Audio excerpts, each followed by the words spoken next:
Aí vocês tentem entrar, por favor. Copiar link de convite para a turma. Deixa eu botar aqui para vocês. Tentem agora, por favor, acessar esse link para ver se vocês conseguem. Boa tarde. Tudo certo, Júlio? Fala. Bom, então, peraí, então, um instantinho, Júlio. Deixa eu só concluir então, o que eu estava falando rapidinho. Tentem acessar esse link, tá? Que eu botei no chat aí, para ver se vocês conseguem encontrar o material, tá? Por favor. Fala, Júlio.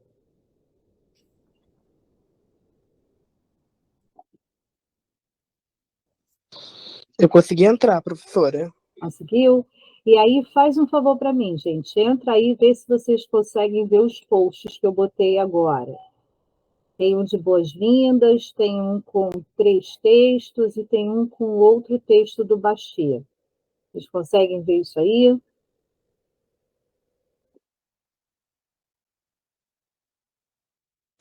É os de 2013, Tem 2023? um que é de 2024 agora, às 11h30 da manhã. Aí tem outro que é de 2023 e 2023 também, que está com os textos. Tem. Que História Global, o Medievalismo E do Berriel e tem o do Bashir também, capítulo 1. exatamente. Então tá. Então, se vocês conseguem ver, tá beleza. Também depois vejam se vocês conseguem acessar o Drive. Procurem aí, por favor, o Drive e vejam se vocês conseguem acessar os textos.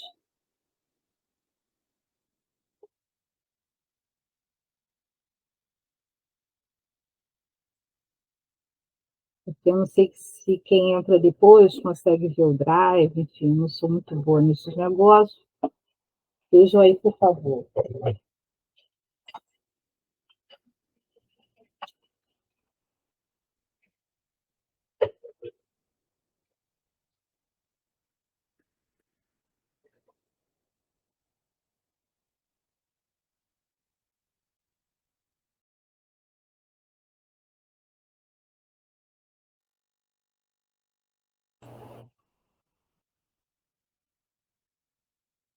Alguém conseguiu já?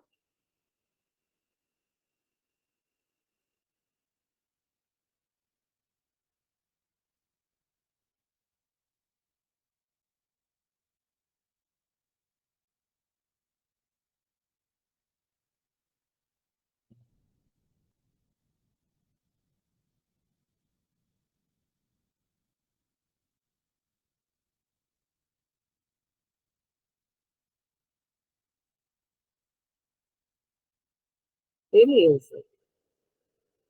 Então, vão tentando aí, né?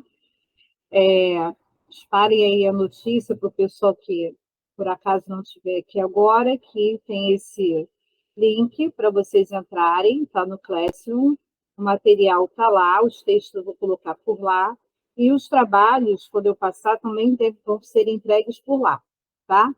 Então, aí eu vou postar as tarefas lá e vocês façam e eu baixo de lá e corrijo. Ok? Alguma dúvida? Mestre, já Tranquilo? tem umas atividades, era de outra turma, é antiga? Outra turma, esquece, de vocês eu ainda não fiz, não. Ah, tá. Tá? Ok. O que eu quero só é que vocês vejam se conseguem ler as 3 primeiras mensagens que estão no topo, tá? E acessarem o Drive, que tem os textos. Vocês conseguem fazer isso aí?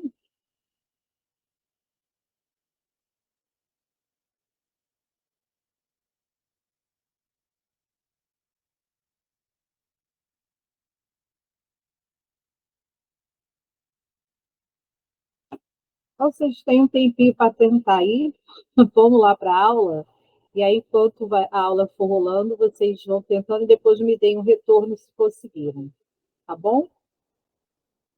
Então tá, hoje a gente tem bastante coisa para falar, como sempre, né? Então, eu vou começar dando, na verdade, continuidade àquelas discussões que nós fizemos na aula passada, onde primeiro nós pensamos sobre a construção do conceito de Idade Média, né, da ideia de Idade Média, a partir da historiografia, tá? Levantamos algumas questões sobre a importância de se pensar a Idade Média a partir de outras perspectivas, tá? E também perspectivas que estão mais próximas das demandas que nós temos atualmente sobre o que é o fazer história. Tá? E, por outro lado, nós também refletimos sobre a forma como, pelo menos, conhecer um pouco sobre a história ibérica, trabalhar um pouco com ela, pode ajudar, sobretudo, na hora de nós ensinarmos Idade Média. Tá? Eu sempre que penso em curso, eu penso a partir de duas perspectivas, né? Porque eu entendo que mesmo quem está aqui, que já está formado, ou atua no mercado de trabalho como professor, ou quer atuar no mercado de trabalho como professor, seja professor do ensino fundamental, do ensino médio ou da universidade, né? Então, mesmo quando nós chegamos ao que seria o topo da nossa carreira, que é ser professor de uma universidade, enfim, nós temos que trabalhar sempre em cima de na verdade, de três elementos ou três características que definem a própria universidade, tá? Que é a docência, que é a pesquisa e que é a extensão, tá? Então, o professor, ele tem que dar aula, ele tem que pesquisar e ele tem que fazer com que o conhecimento que ele produz vá para além da universidade, tá? Dos prédios da universidade. Então, pensando nessa lógica, quando eu monto os meus cursos, eu considero que eu estou falando com um público que tem uma dupla formação, uma dupla perspectiva, que é a de pesquisar e a de ensinar a Idade Média nos seus mais diversos níveis. Tá? Então, por isso que, na aula passada, a gente conversou sobre a importância também da gente conhecer, mesmo que seja um pouquinho da história ibérica, para que a gente consiga fazer uma interlocução mais aproximada com os interesses da sociedade brasileira em relação a esse período histórico que, tradicionalmente, a nossa sociedade não viveu, mas que faz parte da história humana, que é a Idade Média. Tá? Então, por isso, a gente terminou a aula discutindo a importância da gente pensar um pouco a Idade Média a partir também da perspectiva da história ibérica medieval. Então, hoje, o que a gente vai fazer? Hoje nós vamos conversar sobre as possibilidades de estudo da Idade Média. Então, a gente ainda vai falar um pouquinho mais sobre essa questão que a gente poderia considerar conceitual ou teórica, né, sobre a Idade Média. Eu gosto de primeiro fundamentar as bases teóricas e metodológicas sobre as quais a gente pode pensar a Idade Média, para depois, efetivamente, a gente partir para o estudo de temas em suas especificidades. Tá? Então, hoje a gente ainda vai continuar um pouco nessa toada em relação às novas possibilidades que podem existir, ou que existem hoje, para o estudo da Idade Média ou das temáticas medievais. Então, a partir de agora, eu vou projetar. Então, eu não verei mais vocês. Vocês me verão, mas eu não verei vocês. Então, qualquer coisa é só falar, tá?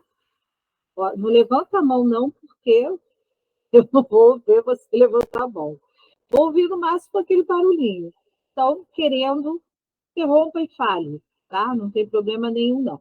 A ideia é justamente a gente ir dialogando, tirando as dúvidas, conversando conforme a aula vai transcorrendo, tá bom? Só façam um favor e vejam se vocês estão vendo a apresentação. Vocês estão vendo? Sim. Professor. Tá, então tá bom. Então, Vocês estão vendo? Tá, beleza. Deixa eu ver aqui, que eu acho que eu é que fiz alguma coisa aqui. Ai, peraí. Eu agora estou vendo, mas não sei se... Quando eu mudo, vocês conseguem ver, por exemplo, ó, apresentação de slides do início. Vocês estão vendo o título, certo? Ok? Se eu mudar, todo mundo vê, né?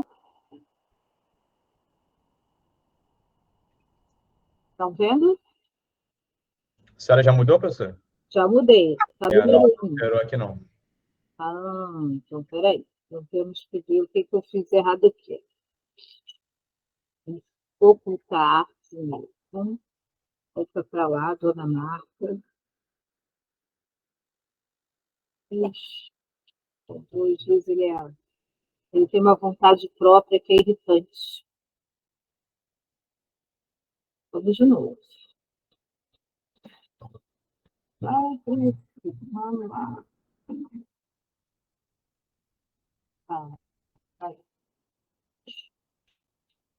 Vou abrir de novo.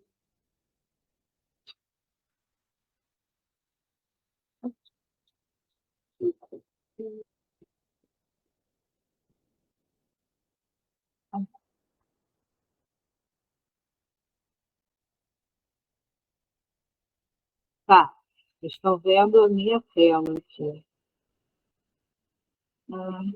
Mudei, vocês conseguem ver que eu mudei? Sim. Sim, sim. Tá, então tá bom.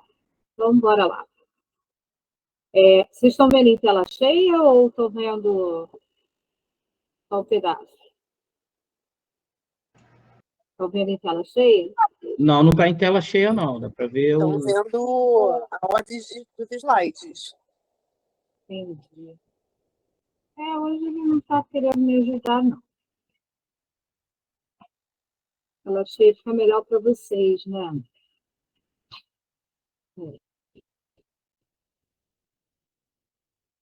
Que chatice. Ele está fazendo esta graça comigo. Bom, mas vocês conseguem enxergar? Porque eu estou aqui brigando com ele e ele está indo Não tem como só dar um zoom no slide do meio, não? Tá em exposição? Embaixo à direita. Isso, do lado desse... Aí, isso. Isso, aí. Vocês conseguem agora? Tem tela cheia? Oi? Não está em tela cheia, mas com o zoom dá uma melhorada. Se Melhorou bastante, professora. Com o Zoom, melhorou bastante. Melhorou? Então tá bom. Então vou aumentar um pouquinho aqui e deixar aqui no meio, tá? Aí eu acho que assim fica legal. Eu não sei porque que ele hoje não está bem, não. Ele não está bem, não tomou remedinho, vai ver isso. Bom, então vamos lá. Possibilidade de estudos da Idade Média, ok? Não é à toa que eu coloquei esse mapinha aí no início aqui da apresentação, porque ele mostra o que seria, né, o continente americano e justamente a África e a Europa, né? Porque hoje a gente vai falar sobre uma possibilidade para se pensar o estudo da Idade Média, que é a perspectiva do que a gente chama de história global. Tá? Desde já eu já digo para vocês que não é a única possibilidade, tá, gente? É óbvio que a história global é uma das maneiras a partir das quais você pode pensar a história de uma maneira geral e a história medieval em específico, tá? Ela não pretende e não seria possível para ela substituir outras formas, né, até agora feitas sobre fazer história, sobre o estudo da história medieval, mas ela oferece uma possibilidade nova, que ainda está sendo bastante debatida, bastante discutida, bastante experimentada, para ver até os limites da sua aplicação. Bom, então, esse mapinha aqui reflete aquilo que eu quero pensar com vocês hoje. De que forma a gente pode conectar a história desses locais, né, fazendo com que, de alguma forma, a história não pareça isolada, como pareceu para mim, como estudante durante muito tempo. Tá? Eu acredito que, de uma forma geral, para os estudantes, né, que se formam nas escolas brasileiras, onde essas conexões não são muito bem trabalhadas, os estudantes acabam tendo uma perspectiva compartimentalizada da história, como se ela não tivesse, como se esses lugares não tivessem uma conexão efetiva, ou como se a conexão entre eles fosse ou tivesse sido inaugurada somente a partir da formação do sistema colonial e entendida somente a partir daí. Tá? Então, a ideia da gente hoje é trabalhar um pouco essas questões. Então, aí vocês têm uma citação de um professor brasileiro da universidade, se eu não me engano, é a Universidade Estadual do Ceará, Sr. João Júlio Gomes de Santo Júlio. Tá? E aí, eu retirei essa... Professora, perdão. Fala. Nós não estamos vendo no modo apresentação, tá bom? Tá. Então, eu tenho que ficar mudando aqui. Então, beleza. Agora vocês estão vendo. Conseguem? Perspectiva de história global? Seguimos, prof. Beleza. Então, eu vou ficar só nessa tela aqui. Porque realmente eu não sei o que esse bichinho hoje resolveu fazer comigo. Mas, enfim. Então, esse artigo é do professor João Júlio Gomes de Santos Júnior. Eu peguei só um trechinho dele que eu achei interessante, mas ele está disponível, tá, na internet. Posso até botar no Drive para vocês também depois, embora eu já tenha deixado no lado da professora Aline Dias da Silveira. Mas, enfim, nesse artigo, o professor diz o seguinte: o mundo atravessou importantes mudanças ao longo da segunda metade do século XX. Os processos de descolonização da África e da Ásia, sobretudo entre as décadas de 1960 e 1970, trouxeram novos países para o cenário internacional e, ao mesmo tempo, foram essenciais para o surgimento de novas historiografias nacionais. Então, ele está identificando aí que, a partir de meados do século XX, em grande parte em função, tá, dos processos de descolonização da África e da Ásia, das próprias mudanças relativas ao mundo da Guerra Fria, tá? Sobretudo aí depois da queda do Muro de Berlim, do massacre da Praça Celestial de Pequim, todos esses acontecimentos, né, foram, de alguma forma, promovendo uma nova perspectiva, não é nem perspectiva, é uma nova expectativa em relação ao que seria a história. Tá? Então, há um grande caminhar desde então para se pensar a história não mais a partir de determinados pressupostos, não digo os pressupostos de produção de conhecimento, que a gente poderia chamar de ciência, né? Esses pressupostos científicos continuam existindo, vigorando, enfim, e são a base, né, do nosso ofício, né, do nosso fazer história. Mas os focos, os enfoques, tá, começam a ter que variar para dar conta de um mundo que se tornou cada vez mais diverso. Bom, se tornou não, ele sempre foi diverso, mas ele acabava sendo explicado historicamente a partir de uma perspectiva só. Tá? E o que se pretendia, e o que se pretende, né, desde as décadas de 60, 70, em função justamente dessas mudanças que foram seminais ali para aquele mundo, né, para a forma como se entendia o mundo e as relações entre os países, entre as mais diversas regiões, que se começa a pensar numa história que seja mais plural, uma história que não esteja pautada somente num foco, né, e o foco utilizado mais largamente era aquele que se referia à história da Europa. Né?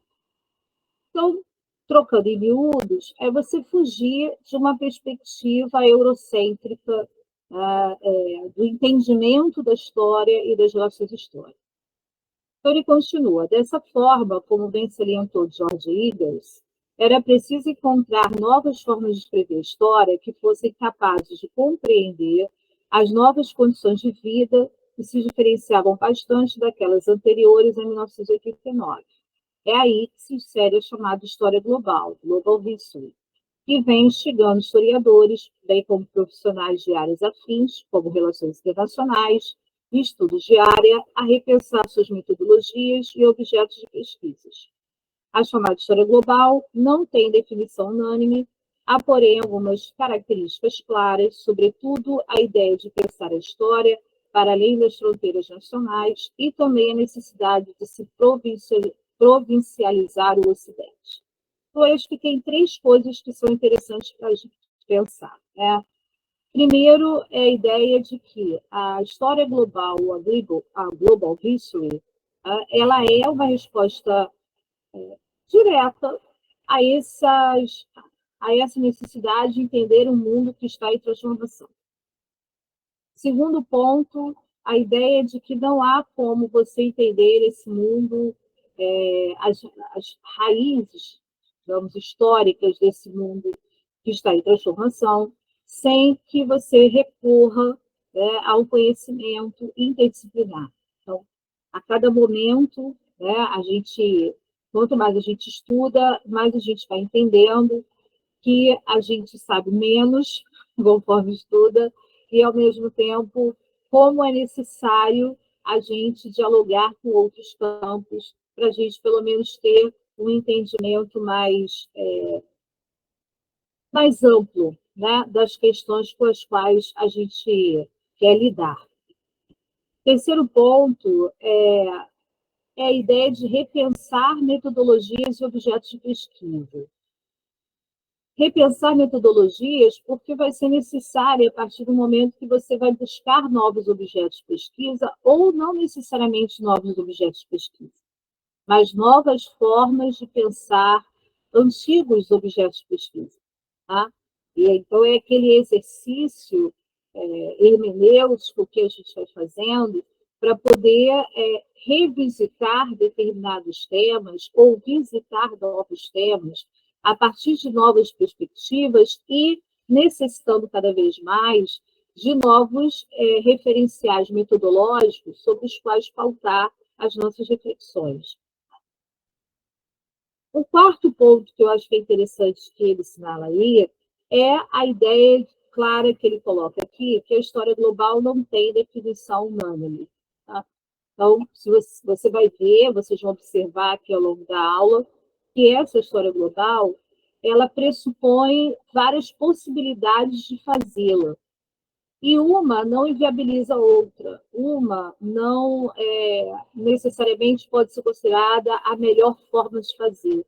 Depende do que você quer estudar, depende de que metodologia você vai pegar, depende de que perspectiva você tem, enfim.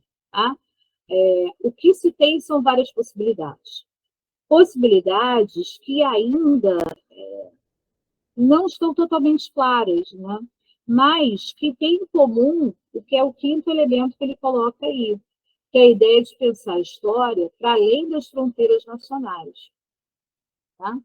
E provincializar o Ocidente. O que isso significa? Primeiro, o que é pensar a história além das fronteiras nacionais? Não é, de alguma maneira, desconsiderar a história das nações.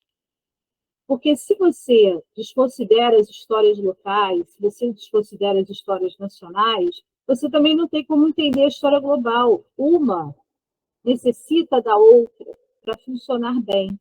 Tem um pequeno livro que foi publicado aqui no Brasil pela Vozes, acho que é da Pamela Crossler. Se eu não me engano, o primeiro nome dela é Pamela. Crossler é com certeza o sobrenome, que é sobre história global, que ela diz basicamente o que é história global, onde ela diz, olha, a história global ela não significa a anulação da história nacional, das histórias regionais, porque sem essas histórias também fica impossível você entender os fenômenos globais. Tá? Então, não é uma substituição de uma coisa pela outra, é a coexistência de formas de fazer história, que, coexistindo, podem propiciar né, ao pesquisador, ao leitor, ao estudante, mais elementos sobre o processo histórico. Então, não há uma inviabilização das histórias nacionais em função da ascensão de uma história global. Mas, por outro lado, o Ocidente deixa de ser o centro, tá? E pensa-se de uma maneira, a partir dessa história global, das interações múltiplas que existem entre os diversos espaços geográficos que compõem aqui o nosso planeta e a forma como essas interações foram ocorrendo ao longo do tempo, tá? do chamado tempo histórico. E a partir de vários fatores deflagradores dessas interações. Então, com isso na cabeça, vamos ver aqui rapidinho alguns, digamos, movimentos precursores desse entendimento do que seria a história global.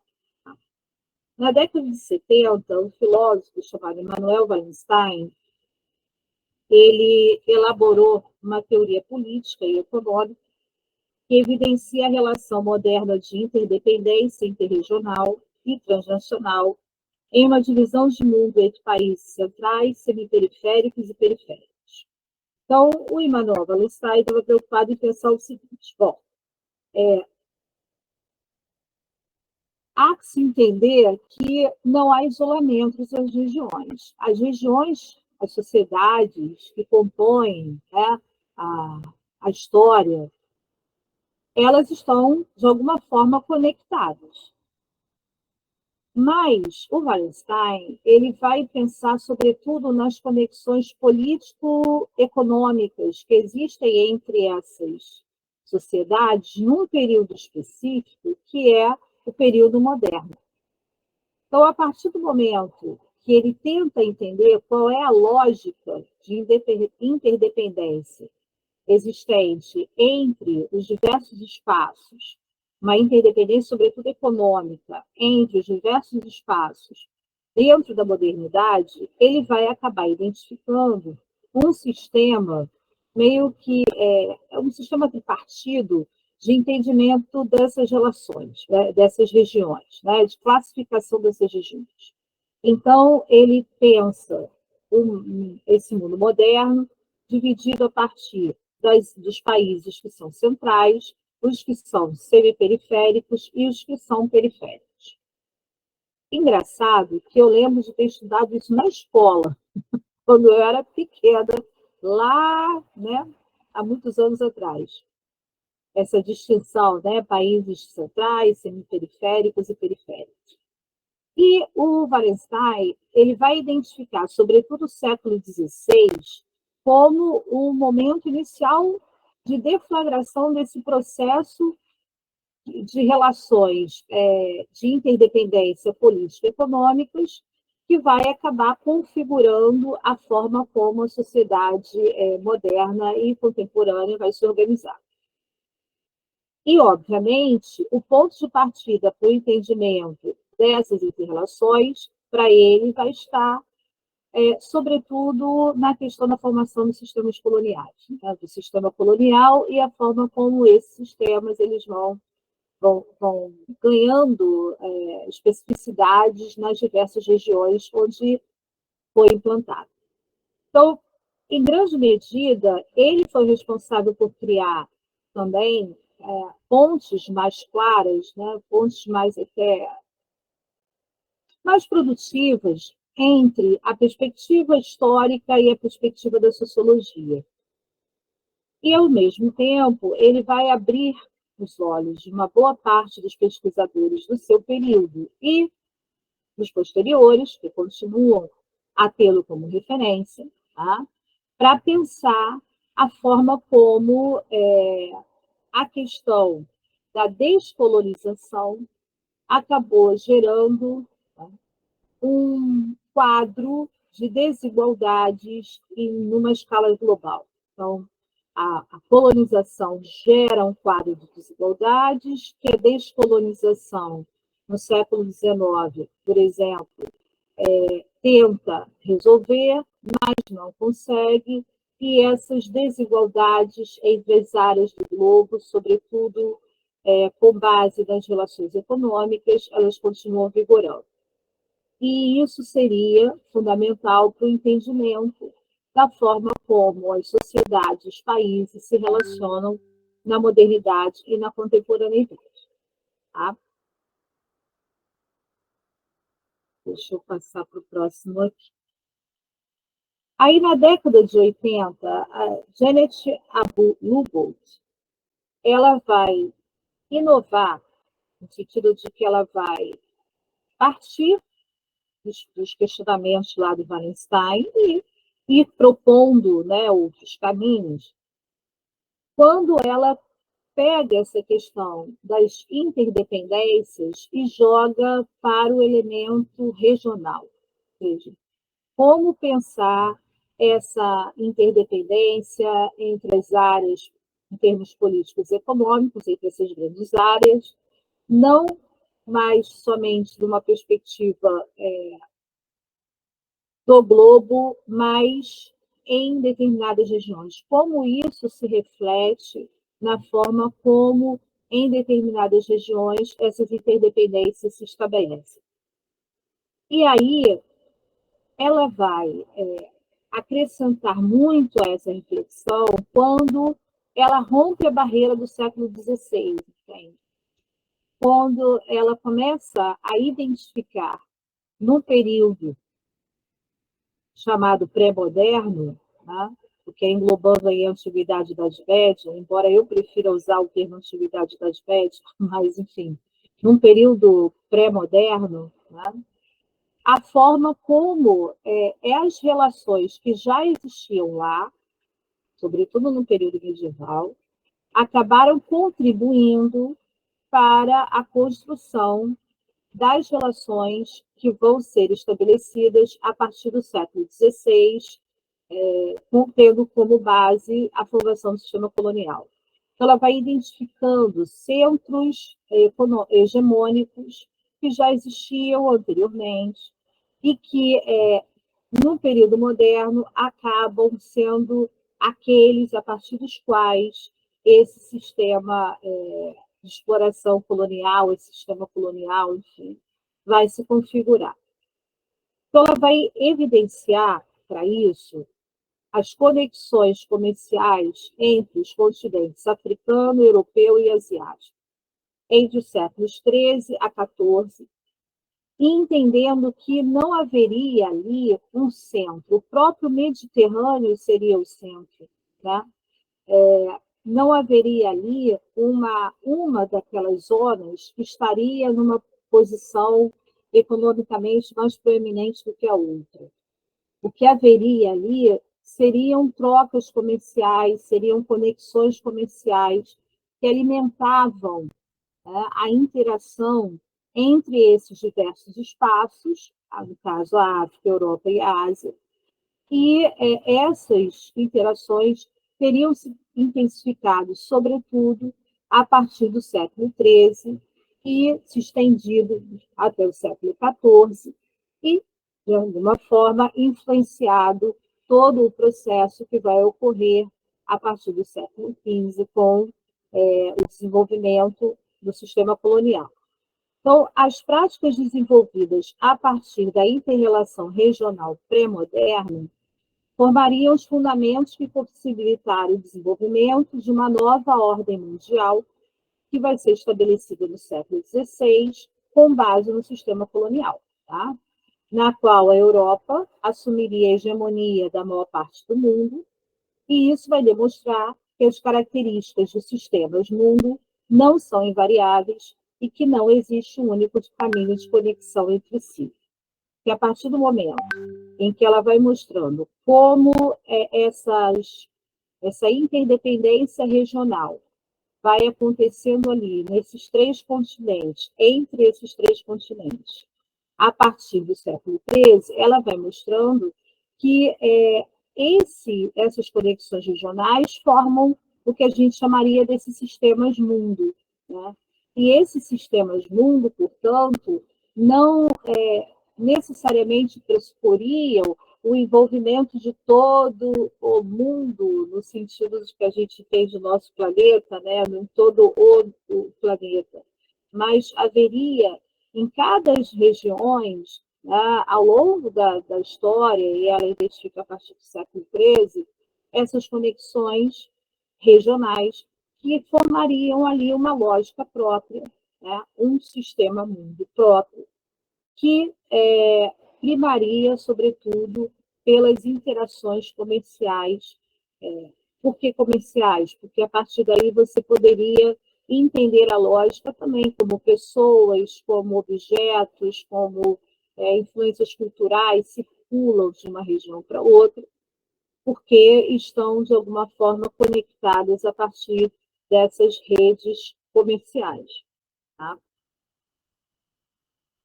Na década de 90, Alain de Libera, que também é filósofo, ele vai começar com uma crítica muito grande ali dentro da filosofia de equiparação do conceito de Idade Média e de Ocidente cristão. Então, não são sinônimos. Não? Idade Média é um período histórico. O Ocidente cristão é uma das manifestações políticas, sociais, culturais, econômicas que compuseram esse período medieval. Tá? Então, Idade Média não é sinônimo de Ocidente cristão.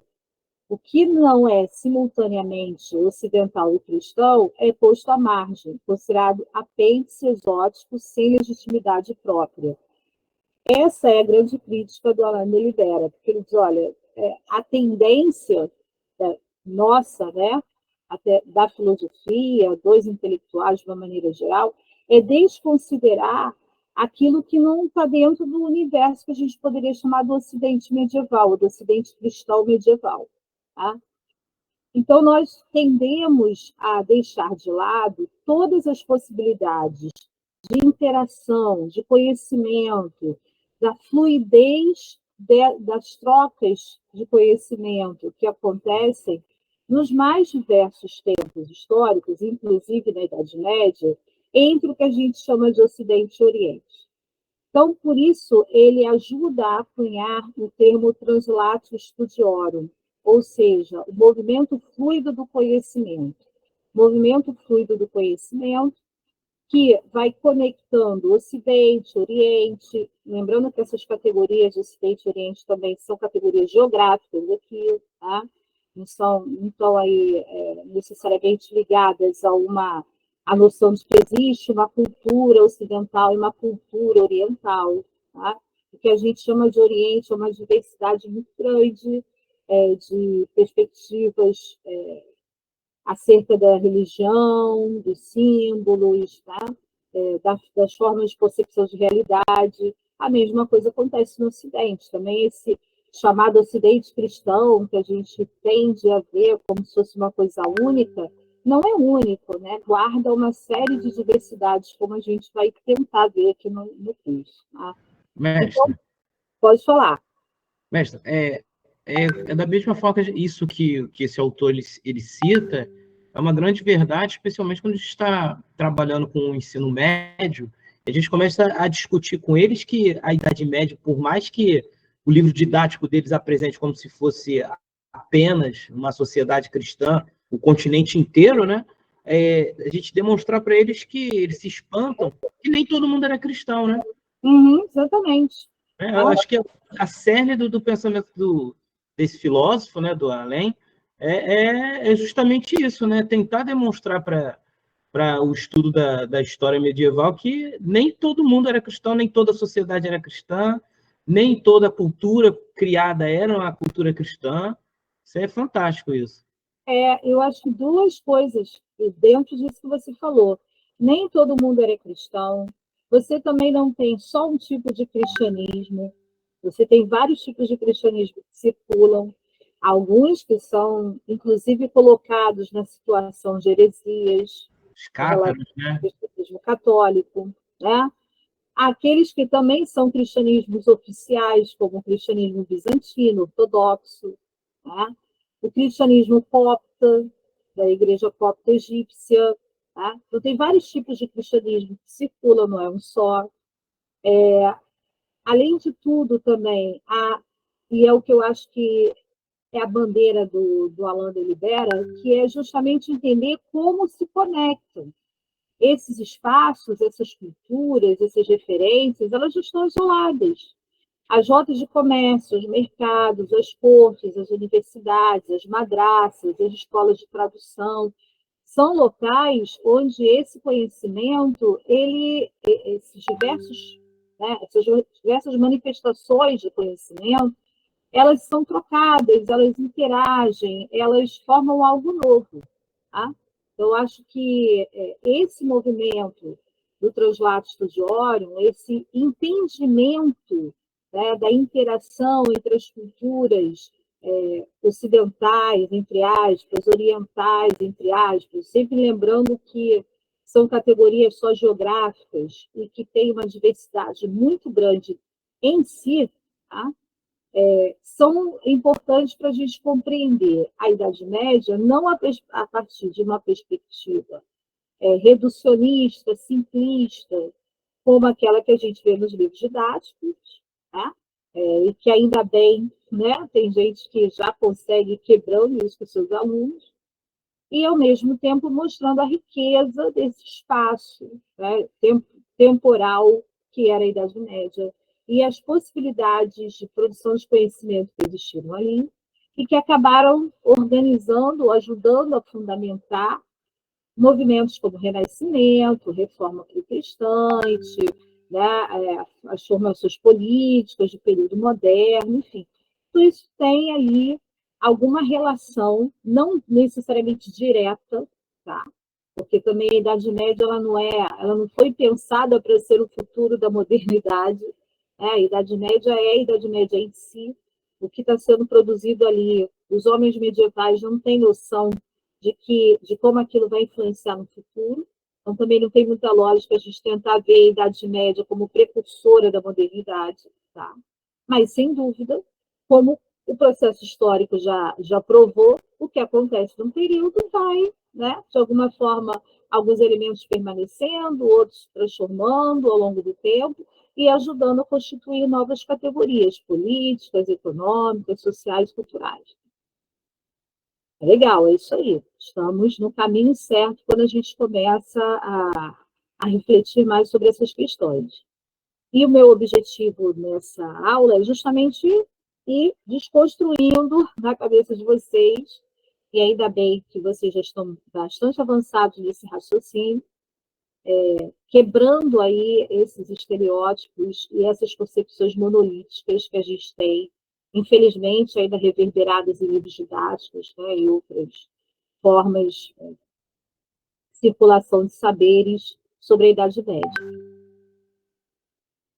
Bom, aí, só que, como a gente estava falando antes, a história global ela está sendo pensada. Então, a partir do momento que ela está sendo pensada, ela não é um campo totalmente fechado. Aliás, né, que bom, na produção de conhecimento não é nada totalmente fechado, porque se o dia que a coisa estiver totalmente fechada, a gente não vai ter mais o que estudar, o que fazer, é isso.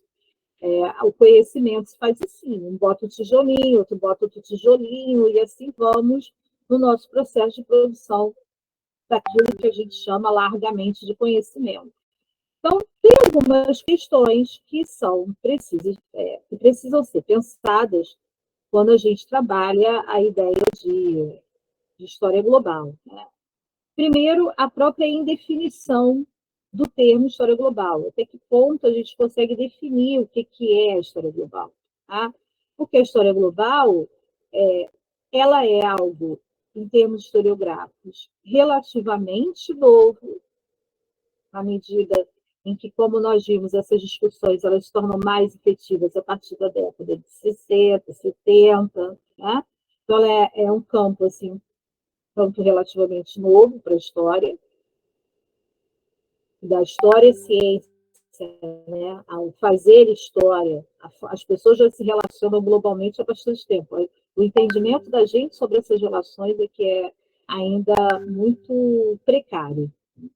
Então, a própria definição do termo história global ainda há várias possibilidades, e a necessidade de se refletir sobre os aportes teóricos e metodológicos que favorecem essa construção. Claro, porque a cada desafio, nós pesquisadores, vamos construindo possibilidades. Tá? Se eu me vejo diante de um desafio, aí eu começo a pensar, se um tema me desafia, aí eu começo a pensar sobre os recursos teóricos e metodológicos que eu vou ter para analisar aquele tema. E quando eu não encontro algo que está ali na história tão já utilizado, tão largamente utilizado e difundido, eu vou ter que procurar ajuda dos universitários, né? Eu vou ter que procurar ajuda dos colegas da sociologia, da antropologia, né? De outros campos, da arqueologia, para tentar encontrar um cabedal teórico e metodológico, sobretudo metodológico, que me permita trabalhar com uma determinada questão, manejar um tipo de documentação específica. Então, é óbvio, há muita coisa para se trabalhar ainda. Agora, uma das coisas que eu acho que é um desafio bastante grande para quem trabalha com história global e para quem não trabalha com história global, mas que entende a necessidade de trabalhar conectadamente, o conhecimento e as relações, é a gente quebrar um cacuete que a gente tem com o pesquisador, que foi largamente utilizado e difundido ao longo da nossa formação, que é a de ter um certo preciosismo em relação à forma ao fazer história de determinadas regiões. Né? Então, bom, aqui nessa região nós fazemos história dessa maneira, então temos que defender a forma como a gente pensa o nosso fazer história. Eu acho que o grande desafio da história global é justamente quebrar um pouco essa... Eu acho que quebrar um pouco, quebrar completamente, né? Mas, enfim, quebrar essa perspectiva muito nacionalista, digamos, de fazer história.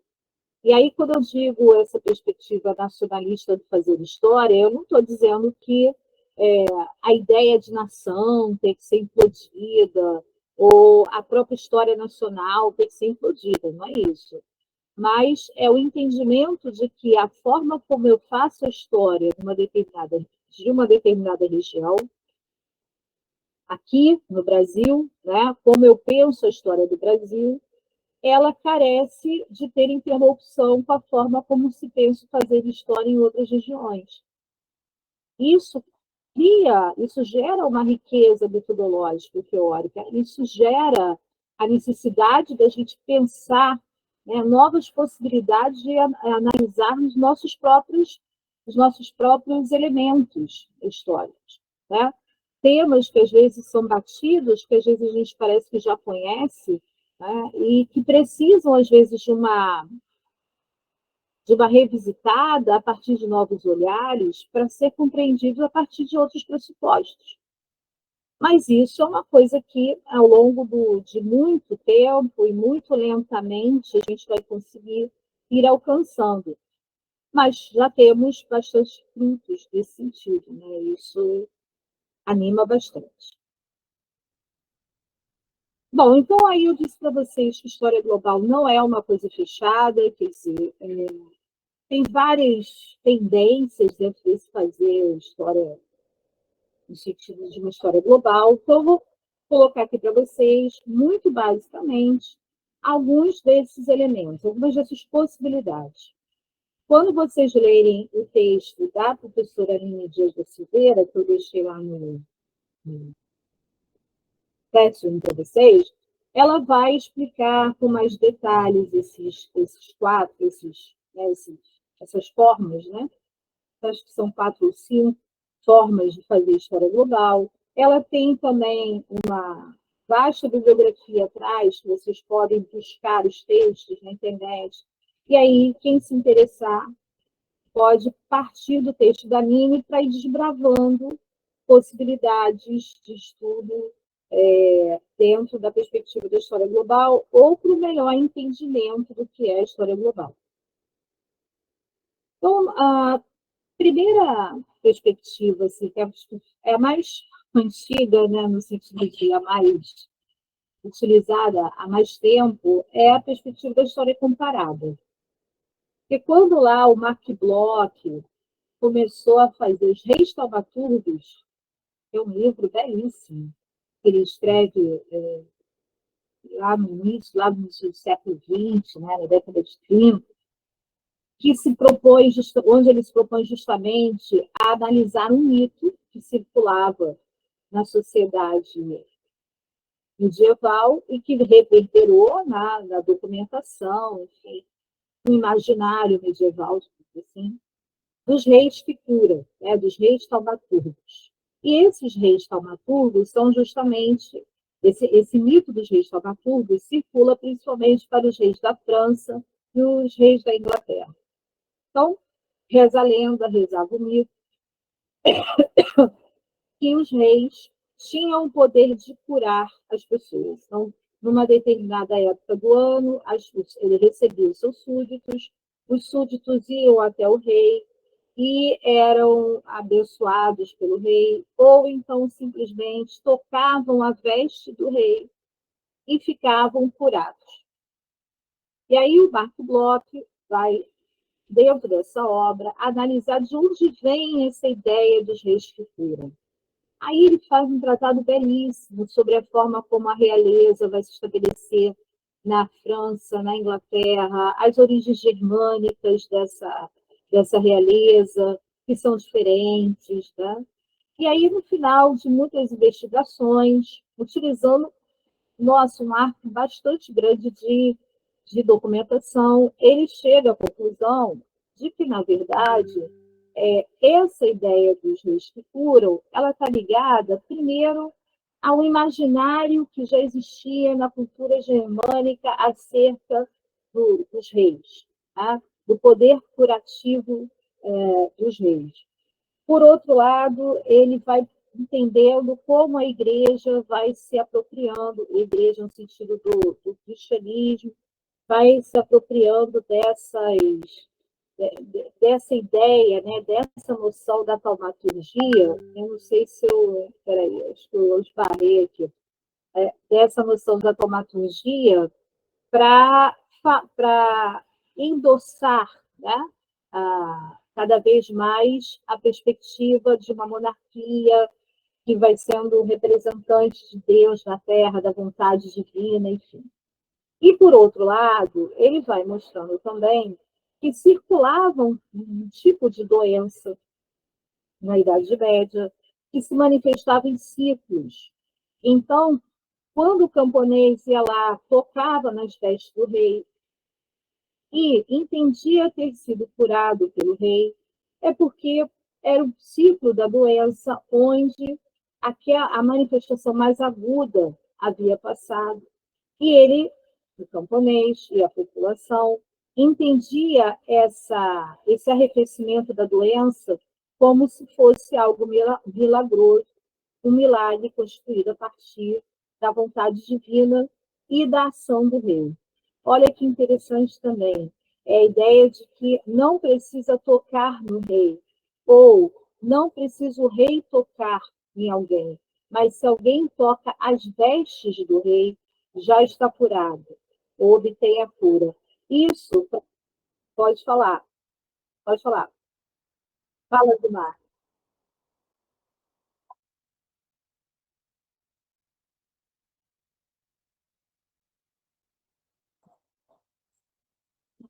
Sim.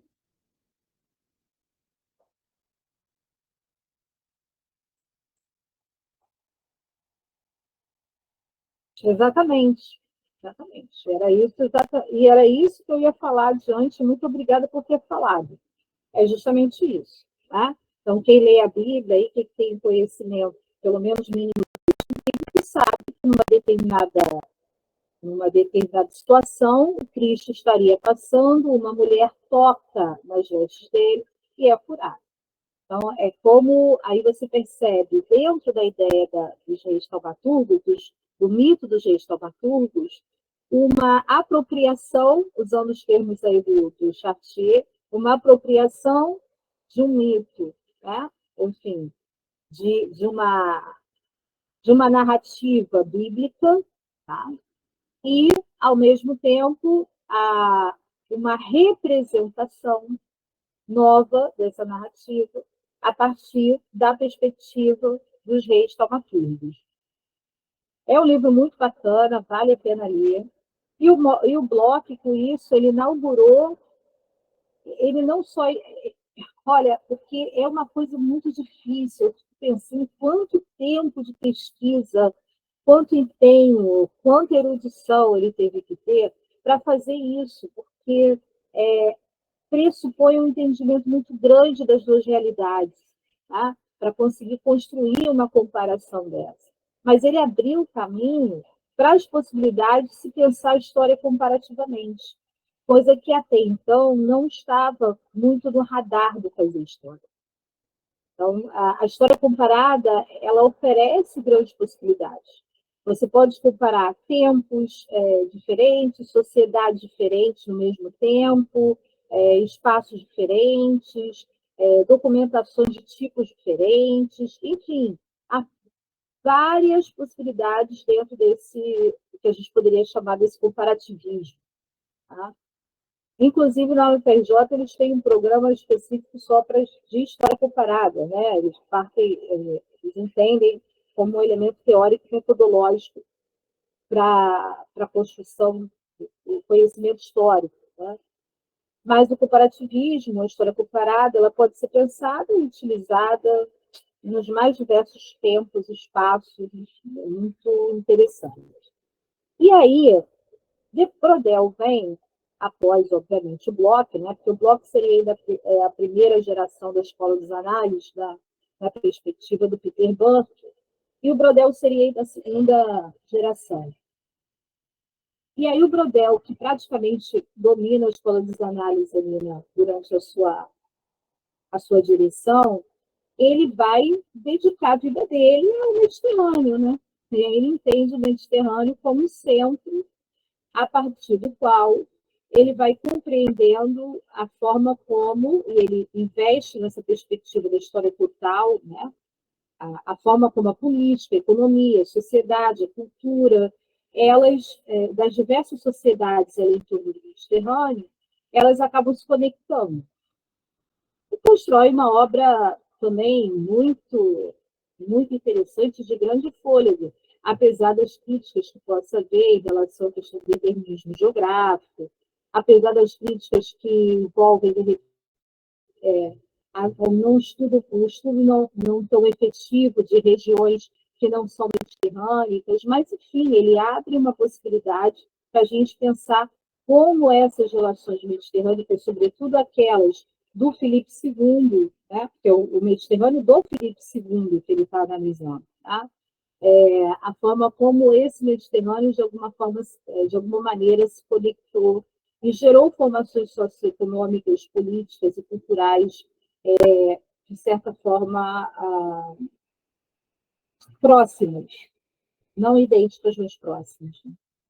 Então, basicamente, a história comparada ela é uma metodologia. E, como metodologia, ela pode ser utilizada a partir de tendências historiográficas diferentes. Tá? Então, você pode fazer história comparada pensando dentro da perspectiva marxista, analítica, ou mesmo pós-moderna. Tá? Então, a história comparada ela é entendida como um método, tá? Uma metodologia, que você pode empregar para viabilizar, dentre outras formas, formas no sentido de outras formas de fazer história, a própria história global.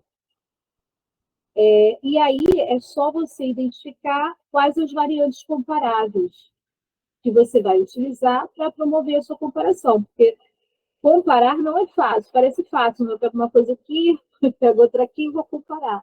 Tá, mas eu vou comparar isso aqui a partir... Mas o que exatamente eu vou comparar aqui? O que exatamente eu vou comparar ali? É possível comparar o que está aqui com o que está ali? É um trabalho bastante complexo. Alguém quer falar aí? Fez um bloom? Não. Professora, desculpe interromper um pouco a sua aula, mas tem um pouco a ver com o que a senhora está falando aí. Foi uma coisa que eu estava conversando de manhã com o professor que estava dando aula de Romanos, sobre uma questão que me surgiu, na verdade, que eu já tinha até lido, mas não tinha observado. E também tem um pouco a ver com o que a senhora falou na primeira aula, que é o termo bárbaro, que é utilizado para demarcar esses outros povos que não são os povos mais privilegiados, digamos assim, né? No caso, os romanos, eles tinham contatos, inclusive, com outros povos do Mediterrâneo, mas não chamavam eles de bárbaros. Mas esses outros povos que eram tidos não como civilizados ou que não tinham escrita, eles aparecem como bárbaros na história, né? Inclusive, eu encontrei na Bíblia, e isso tem a ver com o meu objeto de pesquisa também, o apóstolo Paulo, ele fala isso na carta dele aos Romanos, que ele, inclusive, se considerava devedor, inclusive aos gregos, romanos e aos bárbaros.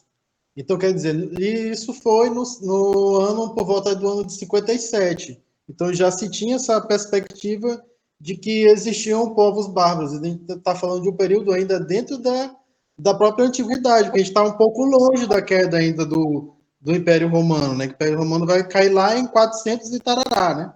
Aham. Então, existe algum estudo a respeito disso? Onde que eu posso encontrar mais informações acerca dessa perspectiva que eles tinham desses outros povos? Tem muita coisa sobre isso, tá? Muita coisa. Todo mundo que trabalha com alta idade média, de alguma forma, toca nessa questão. Tem uma professora que eu adoro, professora Leila Rodrigues da Silva, professora do Departamento de História da UFRJ, que é especialista em alta idade média e que tem artigos muito interessantes que trabalham essa questão dos bárbaros, né, como a gente chama. Agora, é bom lembrar que o termo bárbaro não foi inventado pelos romanos, tá? O termo bárbaro é um termo que está lá nos gregos já, para se referir justamente àqueles que não são gregos, que não têm a cultura grega, que não têm a civilidade grega. Tá? Então, os gregos tendiam a considerar como bárbaros aqueles que não eram portadores da sua cultura. O que era bárbaro? Porque falava, sei lá, algo que eles nem sequer entendiam exatamente o que era. Esse pessoal é tão atrasado que não sabe nem falar, mais ou menos isso, né? Então, não tem ali nenhum entendimento, não dá nem para entender o que eles dizem. Os romanos, eles se apropriaram desse termo, bárbaros, para ser bárbaro, para se referir a todos que não eram romanos. Então, essa forma de conceber, né, os outros povos como bárbaros vem no sentido de que esses outros povos não têm a civilidade grega e romana, no caso específico. Tá? E você tem menção, várias descrições desses povos de maneira bastante depreciativa em várias fontes romanas. Até tem um tratado bem interessante, a Germânia, de Tácito. Tácito era um general romano, e ele escreveu essa obra Germânia como se fosse um relatório. Tá? Ele ia pelos territórios conquistados pelo Império e ele tinha que descrever o que ele via, porque esses relatórios eram utilizados como base para se estabelecer as relações políticas, as relações militares, né, as próprias formas de combate que seriam utilizadas contra aqueles povos. E é um livro bastante interessante, a Germânia de Tácito. A gente vai falar um pouco sobre isso mais para frente. Tá? Mas, com certeza, né, se você pegar, até, por exemplo, né, a Germânia de Tácito, a concepção que ele tem de um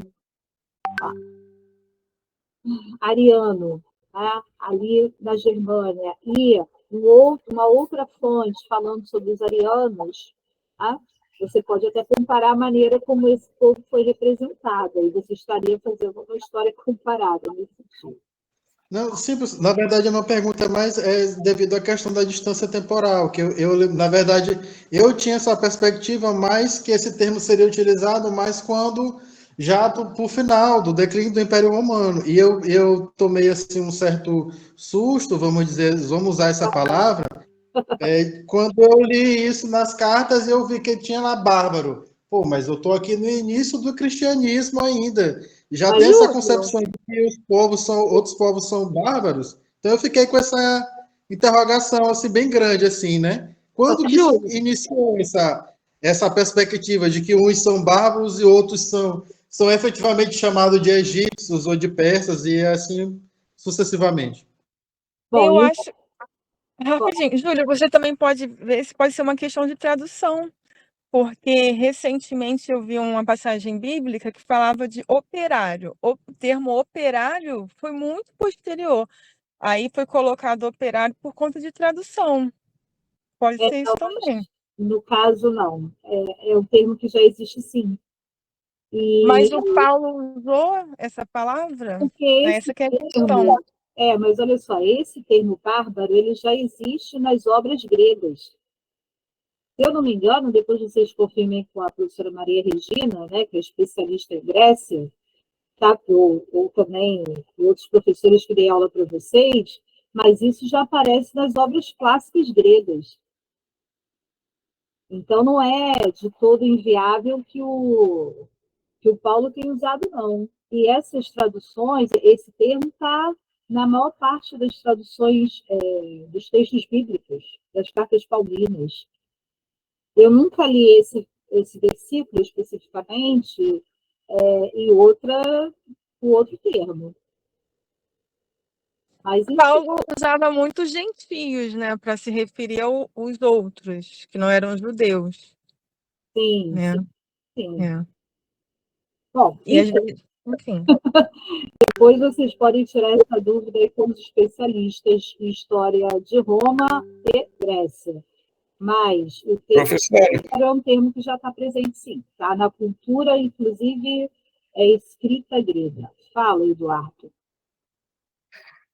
Mudando um pouco de assunto, voltando na questão da história global e história comparada, eu compreendi bem a história global e a história comparada pelo que a senhora falou.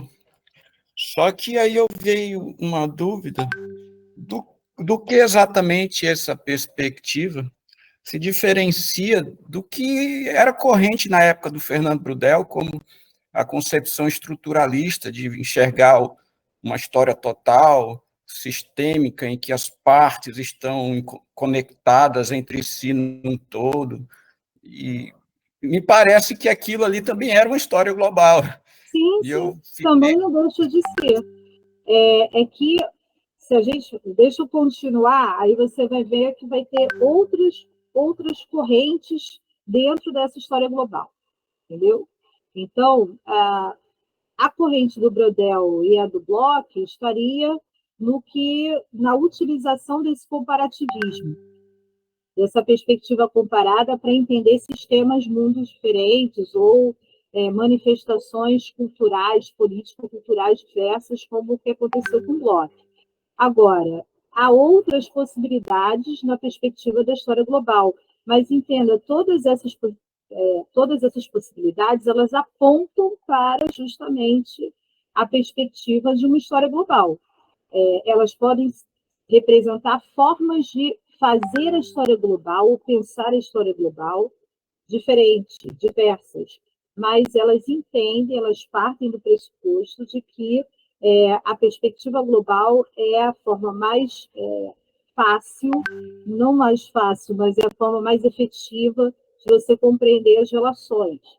Então, não pressupõe você abandonar a questão estruturalista. Por exemplo, o Bloch e o Brodel trabalham com estruturalismo, cada um dentro da sua perspectiva, mas trabalha. Tá bom? Certo. Aí, no caso, então, do pessoal da chamada terceira geração dos análises, que, de uma certa forma, pelo que eu entendo, fazia uma crítica a essa história totalizante, provocando em si o que ficou conhecido como história em migalhas, né? Seria um retrocesso dessa visão global? Como é que a senhora vê? Deixa eu só explicar. história global não é história total. Okay? Então, primeiro a gente tem que diferenciar as duas coisas.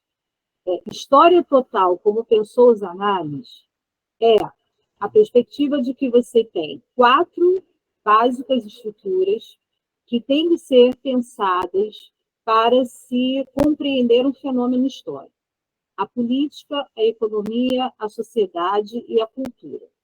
Então, para os análises, eu não entendo nada em história se eu não conseguir compreender como um dado histórico, como um elemento histórico, ele está permeado por esses 4 pressupostos: política, elementos políticos, elementos econômicos, elementos sociais, elementos culturais. É como se eu tivesse um quadro que é composto por 4 grandes peças. E para eu entender esse quadro, eu preciso dessas 4 grandes peças. Então, isso é a perspectiva de uma história total. Não é história global. História global é uma forma de fazer história que pode ser empregada dentro da perspectiva analítica, como pode ser empregada dentro da perspectiva marxista. Tá? A história global seria eu pensar as conexões que existem entre regiões e a forma como essas conexões se dão em termos, sobretudo, econômicos e culturais. E como essas conexões, elas acabam promovendo uma nova forma de organização ou uma transformação significativa naquelas regiões.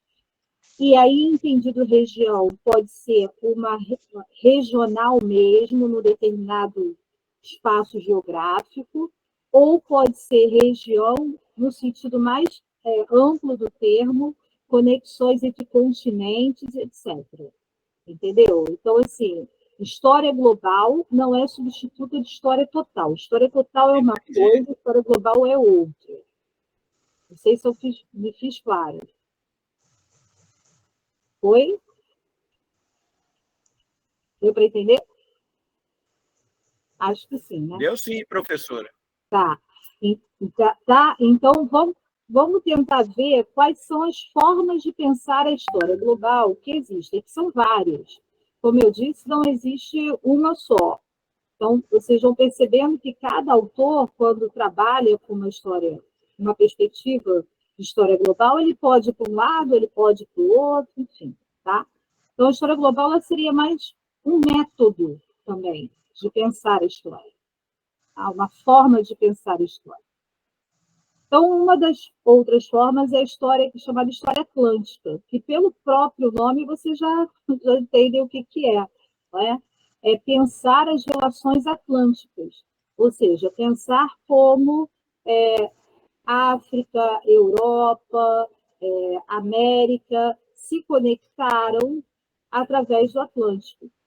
E como essas conexões econômicas, políticas, sociais, culturais, como elas acabaram gerando, né, transformações em ambas as partes do Atlântico, né? Tanto na África, quanto na Ásia, quanto na Europa, quanto na América.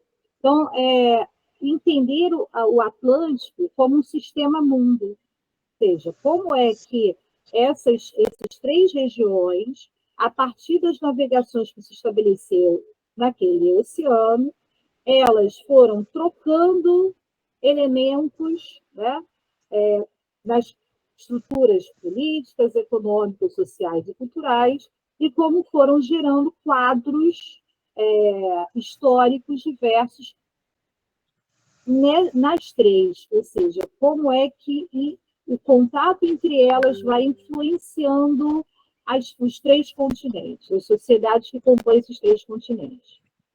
Tá? E aí,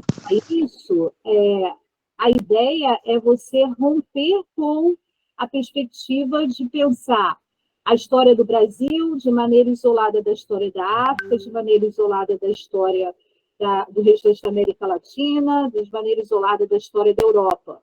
É você pensar a história digamos, o exemplo do Brasil conectada a esses outros pontos, né, geográficos e culturais que compõem essa zona atlântica. Assim como a gente normalmente faz em antigo e medieval para pensar as relações, a gente usa muito o Mediterrâneo, né, porque o Mediterrâneo foi um grande centro, né, econômico, político, cultural, social ali da antiguidade da Idade Média. Então a gente reconhece o Mediterrâneo como centro e a gente entende as relações entre os diversos locais via esse centro mediterrâneo. A história atlântica vai entender a partir do Atlântico. Ok? Quem tem dúvida, pode falar.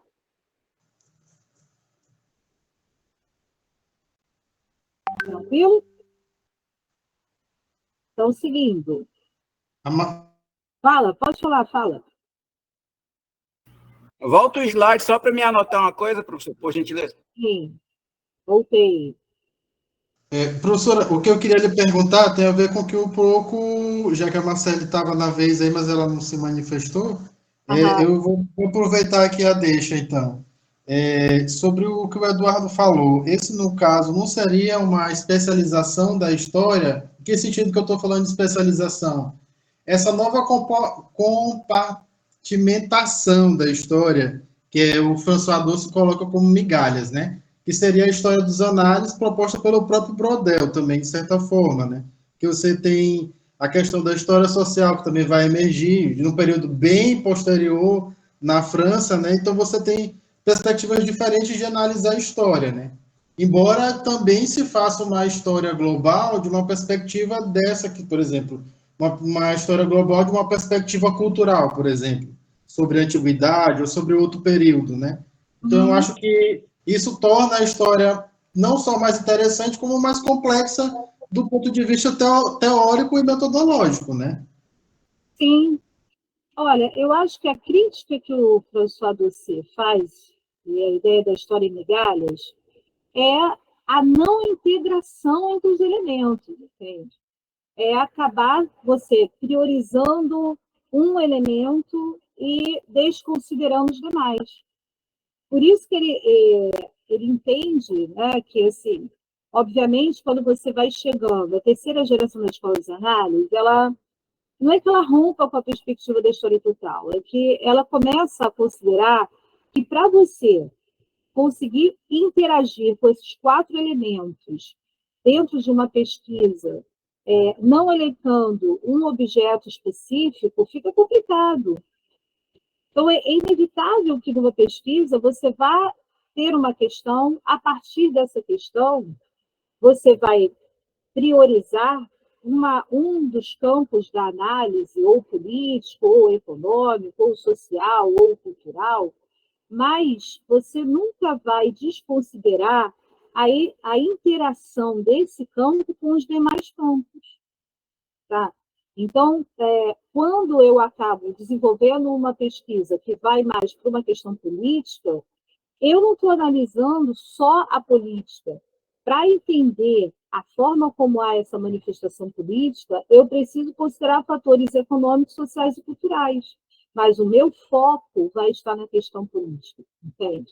Então, no caso da história global, ela é uma das possíveis formas onde você pode empregar esse tipo de análise de história total. Né? Você pode encontrar ali dentro, por exemplo, do sistema mundo atlântico, eu quero analisar as questões relativas às trocas culturais que ocorreram entre as regiões daquele sistema mundo. Eu posso elencar uma determinada troca cultural que eu considere mais significativa e, a partir daí, analisar a forma como ela foi se estabelecendo nesse âmbito, né, da África, da Ásia, da África, da América e da Europa. Tá? Então, a história global ela é um recurso metodológico, tá? É uma forma de fazer algo. Né? Ela, na verdade, não é uma perspectiva da história, mas que pode ser amplamente utilizada dentro das correntes historiográficas que a gente já conhece. Mas é interessante como há dificuldade de fazer isso. Eu estava na UERJ no outro dia e fui na livraria toda animada, porque tinha lá um livro de história atlântica. Aí eu falei, legal, vou comprar, né? Que é bacana e tal. Aí o livro era geralmente os livros que trabalham com história global são livros grossos, né? Porque é uma perspectiva também que não está não necessariamente presa num tempo, né? A tendência de muitos historiadores que trabalham com história global é pegar um determinado tema e atravessá-lo, né, historicamente. Por exemplo, naquele livro da Boulaf, O Grande Mar, ele pega o Mediterrâneo e vai pensando o Mediterrâneo lá desde a pré-história até a contemporaneidade, né? E aí eu estava lá na livraria, tinha um livro sobre história atlântica, falei, bacana, vou comprar, vou ler. E aí fui vendo, estava lá, o Atlântico lá entre os romanos, inclusive quem escreveu o artigo foi a professora Norma, que foi minha professora Norma Musco Mendes, né, foi a professora da UFRJ. E aí, depois dos romanos, né, pulava para os portugueses no século XVI. Aí eu falei, e a Idade Média, gente? Ninguém circulou no Atlântico na Idade Média? Quer dizer, você não tem história atlântica ali? Tem sim, porque os portugueses conectavam com os ingleses, os vikings desceram pelo Atlântico, entraram pelo Mediterrâneo, mas, né, parece que muitos entendem que a história atlântica só começa do 16 para lá, com a conexão entre os 3 continentes. E aí é mais um espaço para quem quer trabalhar a Idade Média, pensar ali a forma como se davam as relações no Mediterrâneo medieval, no Atlântico medieval, porque tem ali uma costa atlântica que é visitada, tá? Foi visitada pelos romanos, continua sendo visitada pelos medievais. Foi de uma hora para outra que os portugueses descobriram o Atlântico, né? Então, outra possibilidade de você pensar a história global é a história decolonial, ou subaltern studies, né? Essa concepção ela já está muito mais próxima, ela tem uma inspiração mais clara na historiografia marxista, que é justamente a ideia de você tentar trazer para a história aqueles que estavam numa posição subalterna, né? Aqueles que estavam numa posição de esquecimento. Onde ela surge com maior força, essa história decolonial? Na Índia, né?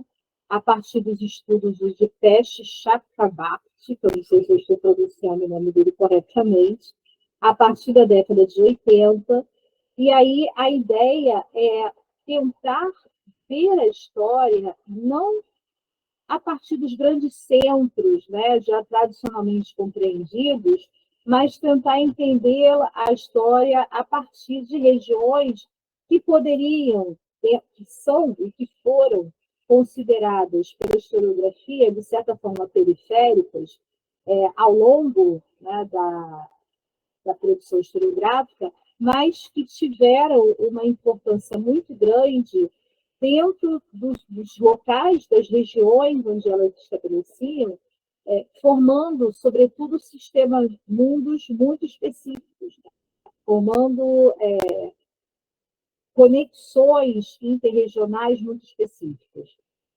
E essa perspectiva justamente ajuda a romper com o eurocentrismo historiográfico, levando à necessidade de você romper com aquele entendimento da história que tem a Europa no centro e considerando que é possível e é necessário compreender a forma como os processos históricos se deram em regiões específicas que até então poderiam ser consideradas subalternas. Tá? Por isso são chamados de subaltern studies, né? É chamada história decolonial. Outra perspectiva é a perspectiva das epistemologias do Sul. É o chamado Sul global, né? Quem inaugurou essa perspectiva foi o Boaventura Santos, que é um filósofo português, né? Que está vivo, produzindo bastante, se eu não me engano, Até onde eu sei, ele está vivo.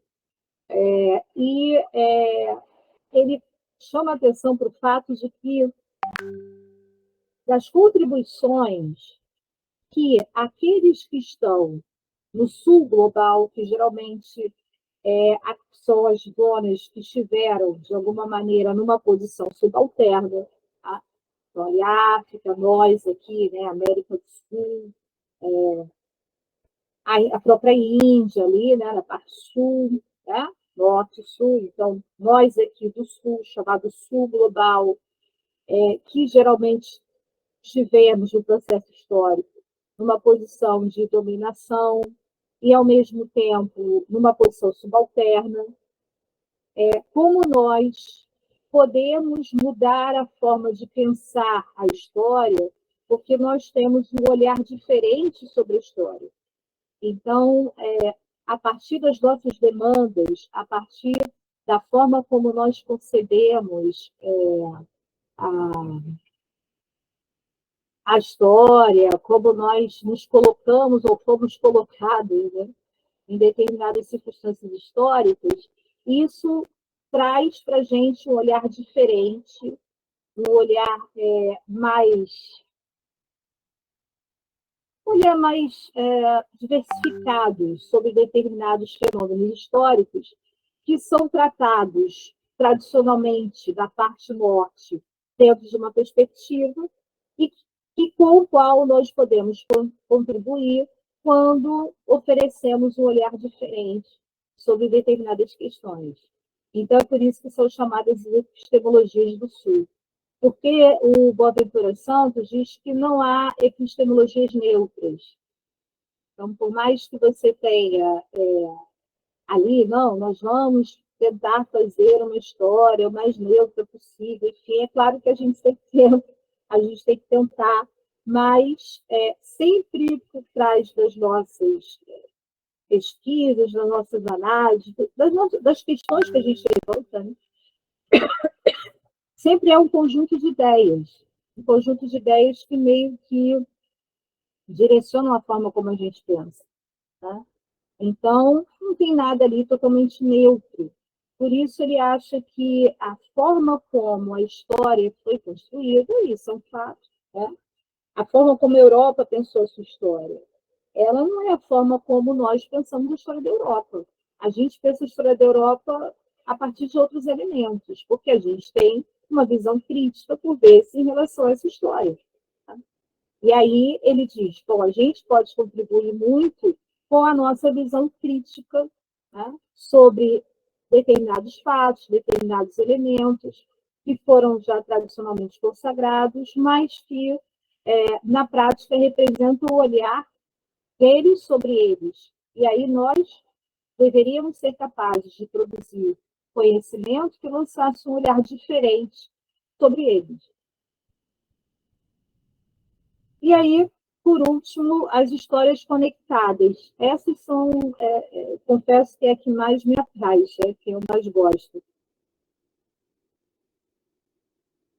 E por quê? Pelo nome, conectadas, né? Conexões.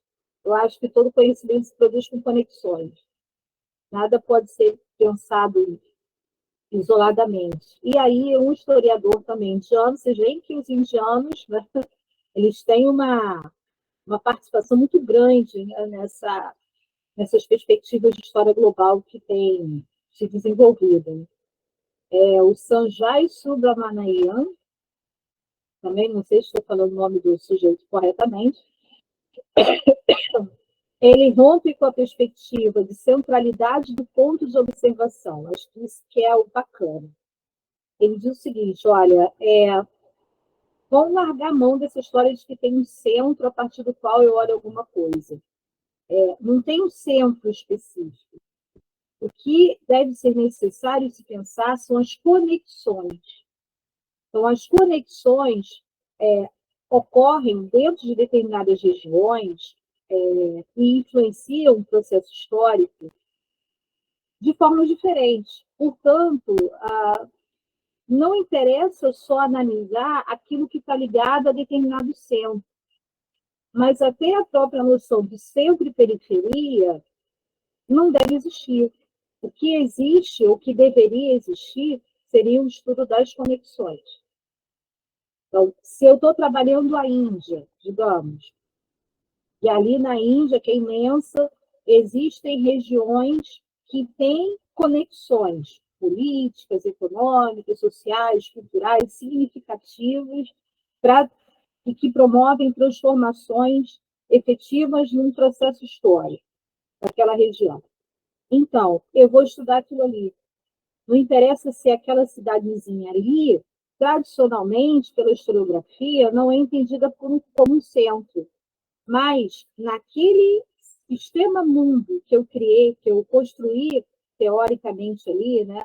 Aquele sistema mundo que eu elegi, ela tem um papel fundamental. Tá? E aí, obviamente, se ele trabalha com a ideia de conexão, ele está trabalhando fundamentalmente com a comparação. Então, a comparação, para ele, é um método que vai ser utilizado, sobretudo, na documentação, para, de alguma forma, eu conseguir, porque como ele acha que você vai conseguir essas conexões? Como ele acha que você vai entender essas conexões? A partir do estudo das documentações. E aí, documentação no sentido mais amplo do texto, né? Fonte histórica no sentido mais amplo do termo. Tá? Então, como é que eu consigo entender? Através do estudo das fontes. E aí eu consigo compreender ali, né, as conexões e entender a realidade que se estabeleceu ali numa determinada região a partir de uma determinada especificidade. O Chartier, ele tem um artigo sobre história conectada que está publicado na revista Escola dos Análises, quando ele está, na verdade, endossando um dossiê feito por Saint-Jacques de Romanayan, em que ele diz que há uma busca, que a história conectada ela busca um descolamento da interpretação ideológica da pesquisa histórica e reforça a necessidade de se construir novas metodologias, com as quais seja possível acessar as informações contidas nas fontes históricas. Porque tanto o Chartier quanto o Romanayan é a partir das fontes históricas que eu consigo traçar as conexões. E aí, a partir dessas conexões, desse caminho percorrido, eu consigo entender sistemas mundo, por exemplo. Okay?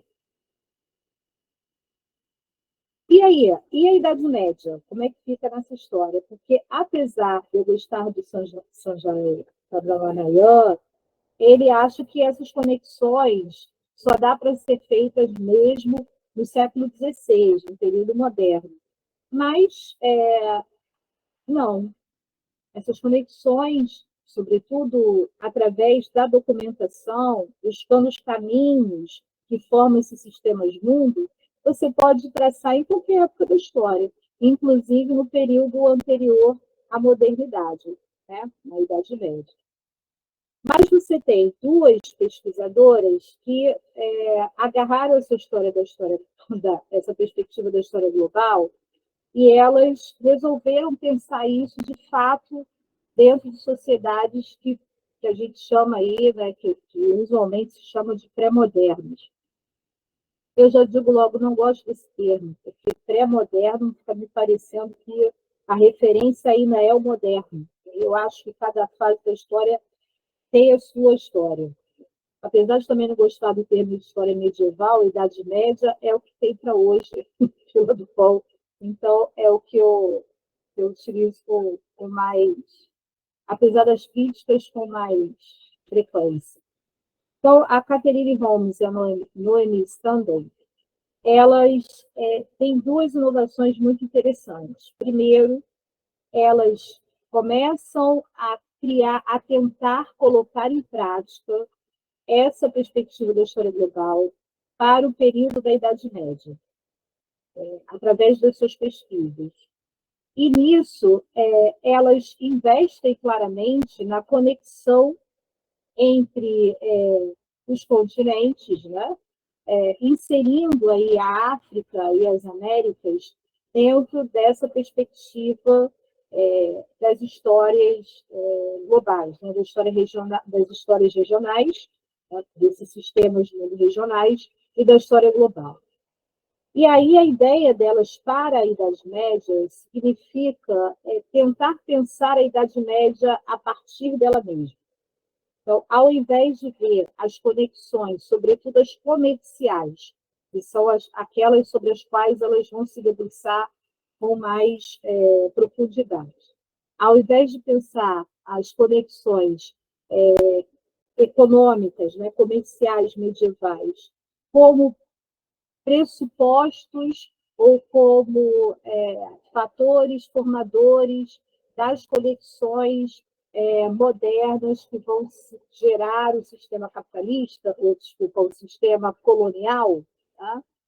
E que estão imersas na lógica capitalista, elas querem que a Idade Média seja entendida e essas conexões comerciais da Idade Média sejam entendidas a partir da sua própria Constituição.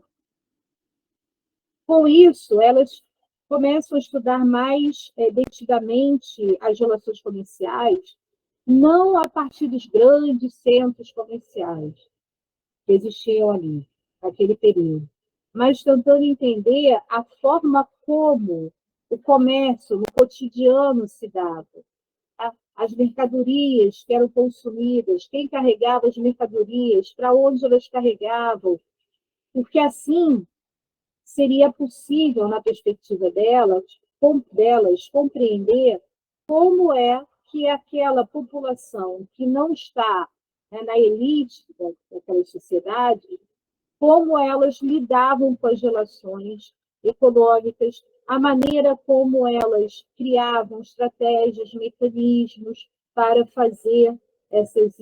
promover essas interações, a forma como o acesso a determinados produtos mudava, a forma como uma comunidade ou como uma sociedade se organizava.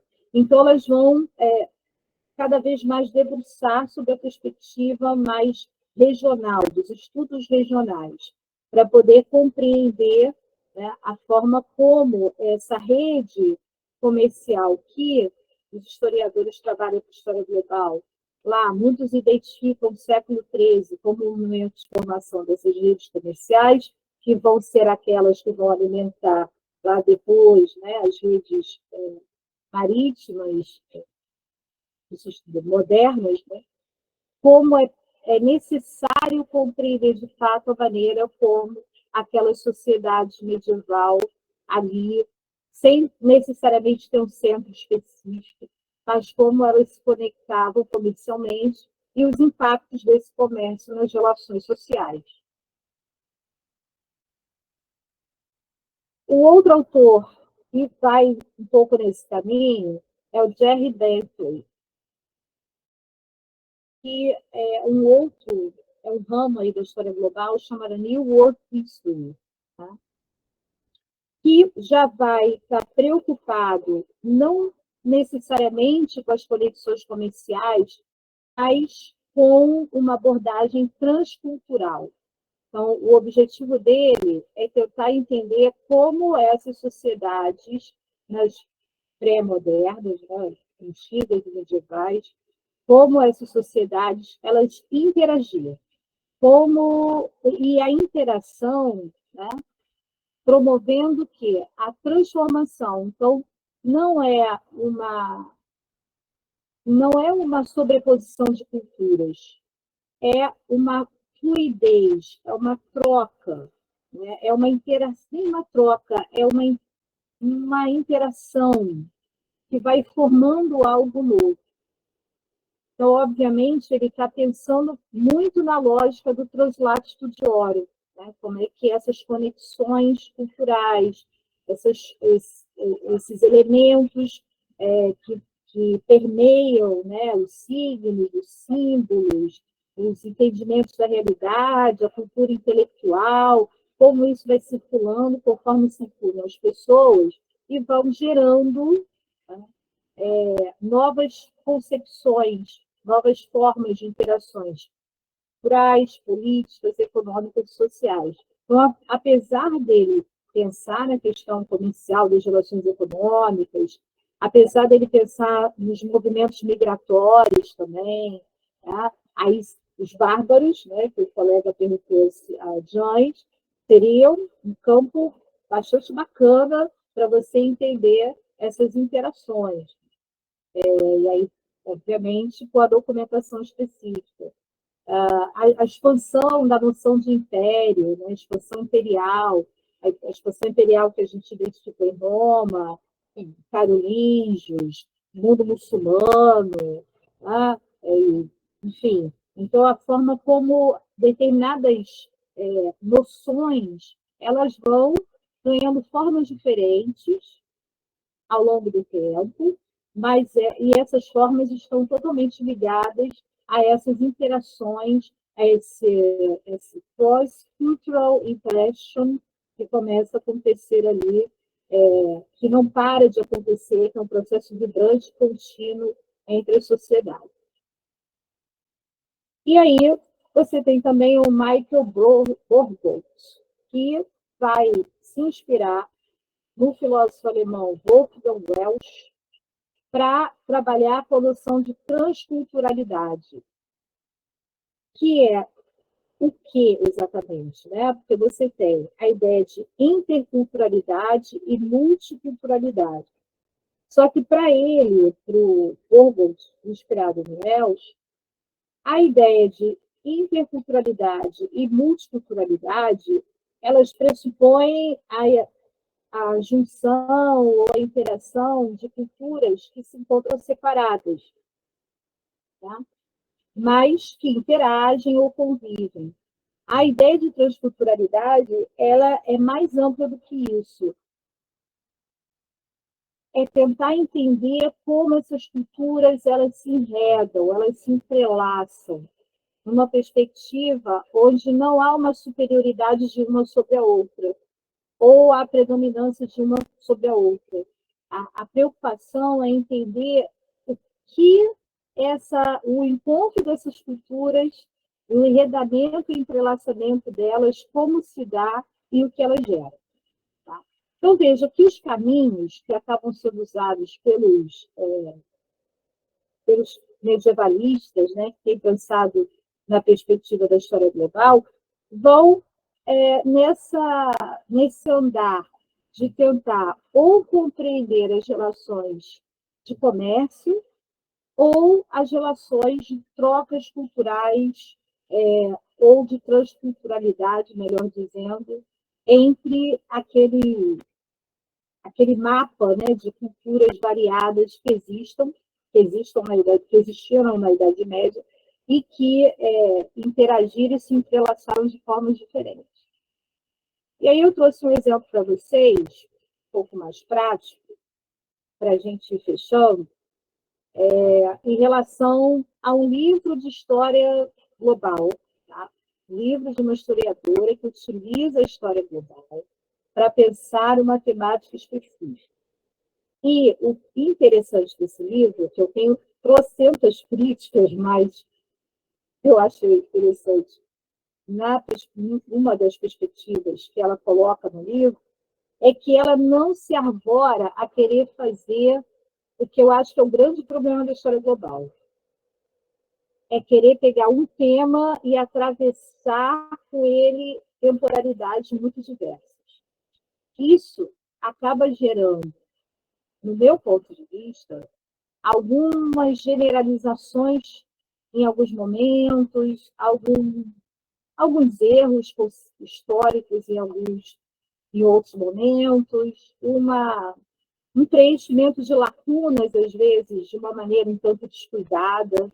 Então, eu tenho uma certa implicância com esses textos, esses livros que querem abarcar tudo ao mesmo tempo. Tá? Embora tenha o seu valor também. Eu acho que são valorosos. Mas, como qualquer coisa, tem críticas. Tá? Esse livro eu achei interessante porque a Valerie Hansen é professora da Universidade de Yale e ela só pegou um ponto. Ela pensou a partir da história global, mas ela pensou um ponto, que é as rotas vikings. Tá? Porque quando ela diz aí, o ano 1000, quando os exploradores conectaram o mundo e a globalização iniciou, eu já acho esse título muito complicado, tá tudo bem. A ideia de quando os exploradores conectaram o mundo, ela está se referindo a um tipo de explorador só, que são os vikings. Tá? Quando a gente for falar dos nórdicos e tudo, eu vou falar mais sobre isso com vocês. Por enquanto, é só um exemplo. E a tese dela básica é que os vikings eles conectaram com suas rotas comerciais, tá? Que passavam, como vocês veem aqui no mapa, tanto pela parte da costa atlântica, quanto pela parte aqui leste, mais a leste da Europa, tá? E chegaram a vestígios da sua chegada aí na Groenlândia. A América já acho um pouco mais complicado, mas, enfim, tem registro ali da chegada ali na região da Groenlândia. Como eles foram conectando aí, através das suas rotas comerciais, as suas rotas com outras rotas. Então, por isso que ela diz que é o ano em que a globalização começou, entendeu? Porque e aí ela está usando globalização assim de uma maneira, né, extremamente larga. Tá? Ela está usando globalização no sentido da globalização contemporânea. Mas seria um momento onde, através das rotas comerciais construídas pelos vikings, que acabaram se conectando às rotas comerciais muçulmanas e bizantinas, você acabou tendo o deflagrar de uma conexão global. E aí, quando ela está falando de global, obviamente ela está se referindo aí à África, à América, porque ela considera que os vikings chegaram à América, e há certos indícios em relação a isso, ali a Europa, né, e a Ásia. Então, aí ela entende que há como falar, né, dessas conexões no sentido mais amplo e conceber esses elementos aí como um sistema mundo. A gente vai falar mais sobre isso para vocês, mas eu achei interessante. Esse livro está sendo vendido ainda. Quem tiver interesse pode adquirir, porque eu tenho críticas que eu faço depois, mas é curioso. É um livro curioso. E aí, para a gente fechar agora, tá? O que pensam os medievalistas brasileiros? Porque a gente falou muito de gente estrangeira, né? A gente falou muito de historiadores de outros locais, enfim. Vamos pensar os brasileiros aqui rapidinho. O João Júlio Santos, aquele que eu abri aula falando com vocês lá na frente, que é da Universidade de Ceará, do Estadual do Ceará, ele vai trabalhar com a ideia da descolonização, né, dos ensinos, dos estudos decoloniais, justamente na pegada da historiografia indiana, considerando que é importante para os estudos medievais abrirem mão de formas de fazer história que estão ligadas a uma perspectiva eurocêntrica e começar a tentar considerar o pensar história a partir das demandas das nossas próprias questões, né, em relação à Idade Média. Muito mais do que as questões da Idade Média dos europeus sobre nós, como nós, né, brasileiros, pensamos a Idade Média, que conexões que temos entre nós, né, a nossa cultura e aquele espaço, né, aquele espaço temporal. E uma autora de quem eu gosto muito, e deixei aqui para vocês, e deixei o texto lá para vocês no Drive, que é a professora Aline Dias da Silveira, que é professora da Universidade de Santa Catarina, tá? Faz um trabalho muito bacana em história global, muito legal mesmo, tá? E que vai no caminho de pensar a transculturalidade. Então, a Aline está muito preocupada em ver como é possível, através dos documentos, pegando pistas aqui e ali, tentar compreender a forma como as culturas interagiram ao longo desse período medieval. E boa parte da sua pesquisa está centrada nas documentações do escritório afonsino, né? Dos textos produzidos ali na corte do Afonso X, rei de Castela e Leão, lá no século XIII. E ela trabalha com textos bastante difíceis e pouco trabalhados. São os tratados de astrologia, astronomia, magia, né, que eram produzidos na corte do Afonso X. E a partir desses tratados, desses escritos, ela vai mostrando a transculturalidade que esses próprios textos expressam, que vão reunindo elementos, né, da cultura cristã, muçulmana, judaica e culturas do Extremo Oriente, enfim, então como essas conexões se dão. Tá? Então, eu acho que hoje a gente para por aqui. Espero que eu tenha jogado muita pulga na cabeça de vocês, para vocês pensarem, usarem, né, e a partir daí tentar pensar a Idade Média numa perspectiva diferente, ou propor pesquisas, né, onde vocês possam usar esses elementos, enfim, sintam-se à vontade. Deixei, então, para vocês, só recapitulando, lá no Drive, lá no Google Sala de Aula, que o código da turma está em cima. Eu botei logo no início da aula. Então, deixa eu repetir aqui, que é para quem chegou depois, por acaso, não perder. Tá? Ou alguém pode fazer o favor de copiar e colar aí no chat para mim, por favor, o código, porque pode ser que alguém tenha entrado antes ou tenha entrado depois e não tenha conseguido colocar. Então, é pelo Google Classroom que eu vou colocar os textos, tá, gente? Já tem alguns textos lá que vocês podem ler, tá? E aí tirar as dúvidas e a gente conversar nas aulas a seguir, tá bom? Eu vou aqui só anotar rapidinho quem está aí, e aí vocês já vão preparando as perguntas que tenham para tirar as dúvidas agora, caso vocês precisem, tá? O Abel está aí? Presente. A Dimara está aí também, né? Quem fala está aí. Alan está aí? Alan? Se não puder falar, escreve no chat, tá? Por favor. Gilson, Gilson. Gilson está aí? Gilson, estou aqui, professora. Herdene? Aqui, professora, presente. Beleza. João Vitor? Estou aqui, presente. Tá. Júlio? Júlio estava aí, não estava não? Gente, eu estou aqui, professora. Estou aqui. Lucas? Lucas está aí? O Luiz Guilherme? Presente. Marcele? Presente. Eita. Maurício, tem hora que eu não entendo a minha própria letra. Maurício, presente. Eduardo? Presente, professor. O Denir? Presente. E eu esqueci de alguém? Esqueceu de mim, professor. O CEO? Marco Aurélio. Marco Aurélio. Esqueci mais alguém? Ele esqueceu de mim, professor. Fala. É a Sofia? Sofia Amélia. Sofia. Esqueci mais alguém?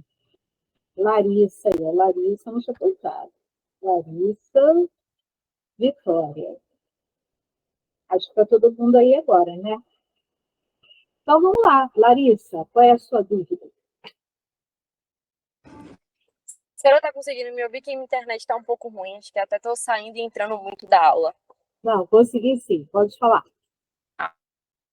Pronto. Era mais uma indicação de mais bibliografia. Inclusive, a senhora até chegou a citar um possível drive Aí eu queria saber se está naquele Google Classroom na nossa sala ou se tem algum link específico com essas obras. Está no Google Classroom.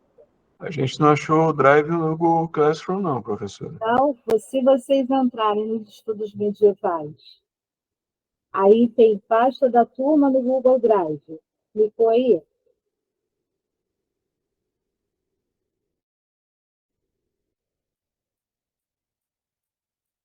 Eita, peraí, o que eu fiz aqui?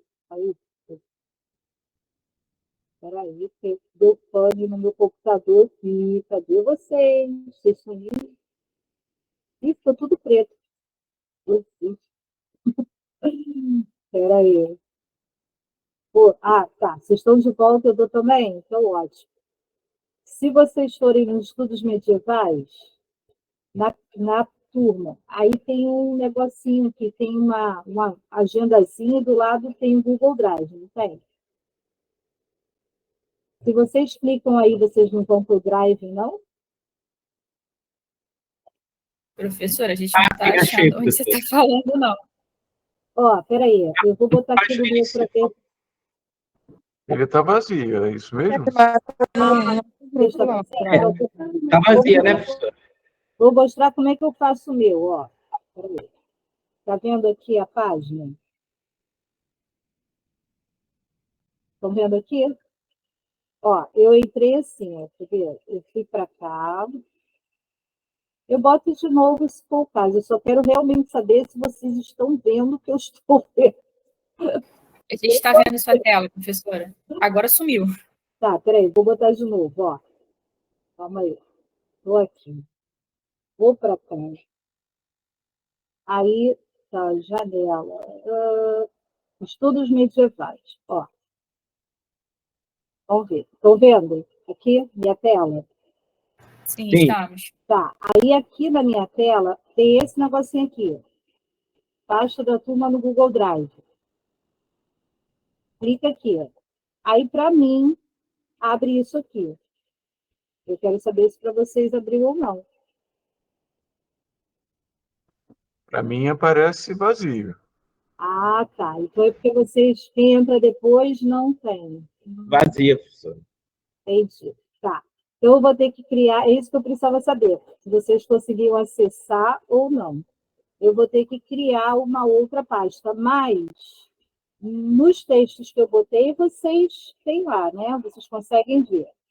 Nas últimas 3 mensagens que estão em cima, tem 2 que têm textos. Vocês conseguem ver essas mensagens? Sim, conseguimos. Sim. Então tá bom. Professora, tem uma mensagem até do ano passado ainda, eu acho. Não, Acho que era da última turma. Não, é que eu só editei. Para eu não ter que botar o texto novo, eu só editei e botei para cima. Que tem 3 textos, certo? E outra que tem o texto do Bachê. Exatamente, professora. Tá. Eu vou depois criar a pasta de vocês no Drive para poder colocar os textos lá. Mas os textos que eu boto lá são os textos que eu já publico aí que eu vou publicando aí no Google Classroom, tá? Mas aí, Larissa, mais indicações? Bom, se você for para a questão de história global, tem que ler o artigo da professora Aline Dias da Silveira, que é esse que eu coloquei aí. Ela vai explicar com muito mais detalhes todos esses ramos da história global. E aí vocês podem ir na bibliografia dela, a partir dos textos que ela utilizou, e ir catando as informações também. Ela, para cada uma desses ramos, ela vai identificando os autores, e aí é só fazer aquele serviço que todo pesquisador faz, né? Pega lá, corta, cola, coloca no Google acadêmico, procura o texto e vai lendo. Beleza? Sofia, fala, Sofia.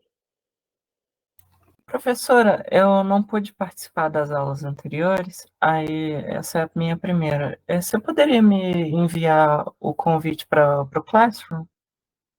Posso. Espera aí que eu vou botar aqui de volta. Espera aí. Vou colocar aqui de novo.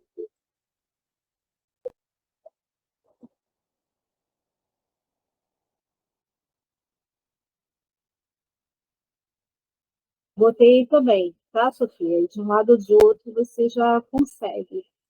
Ok, obrigada, gente. Nada. Beleza. E aí, tudo certo? Alguma dúvida ou muitas dúvidas? Faz parte, tá, gente? Assim, depois piora. Depois eu vou ter mais dúvidas ainda, mas vai dar certo, no final dá certo. E só um detalhe, ó, pessoal que vai ser orientado por mim,